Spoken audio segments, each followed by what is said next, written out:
A couple of things we wanted to point out this morning is that when Lucas started this, he wants to make sure that this deck is level, okay? Because once you start building everything up above that, you want to be able to use a plumb stick or a level.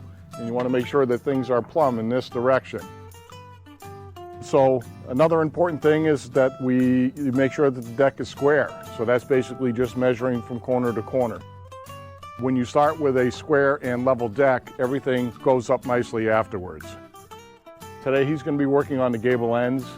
We have a arched opening on this gable end on the pond house that we will see later on. A couple of things to point out is that we have bracing. We send extra material that you use for bracing, and as you're building the walls in this direction, you're going to want to brace them off. Those are actually shown in the instructions of where to brace. This case here too, this piece of material here is just holding a span from outside to outside, so that'll be removed at a later date.